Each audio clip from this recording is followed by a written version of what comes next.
বাগেরহাটের খানজান আলী রহমতুল্লাহ দিঘিতে এবার একটা মানুষকেই টেনে নিয়ে চলে গেছে কুমির। দেখেন, ইতিপূর্বে আমরা দেখেছি যে কুমির একটা কুকুরকে টেনে নিয়ে গিয়েছে।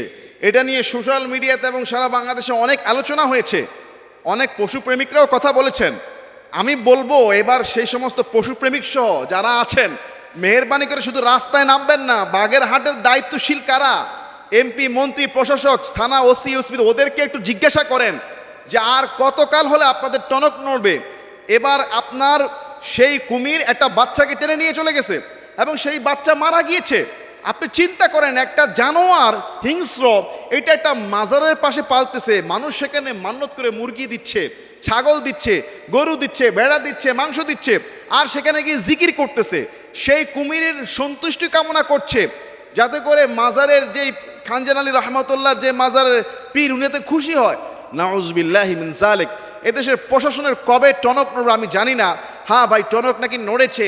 আমি একটা খবরে দেখলাম এই বাচ্চাটা মারা যাওয়ার পরে টনক নড়েছে। এটার ওটা শাস্তিও দরকার, আরও আগে টনক নড়া দরকার ছিল। যেখানে শিরকের মহা উৎসব, সিদ্ধান্ত হয়েছে বাগেরহাটের এই কুমিরকে এখন সুন্দরবনে নিয়ে ছেড়ে দেওয়া হবে, তাকে এখান থেকে সরিয়ে ফেলা হবে, সুন্দরবনে নেওয়া হবে। এই সিদ্ধান্ত যদি আরো 10-15 বছর আগে নেওয়া যেত, এই বাচ্চাটা মারা যেত না, হাজার হাজার মানুষের ঈমান নষ্ট হতো না।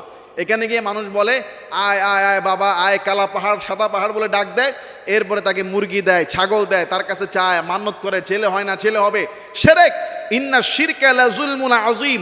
সবচেয়ে বড় গুনাহ হলো, সবচেয়ে বড় জুলুম হলো শিরক করা।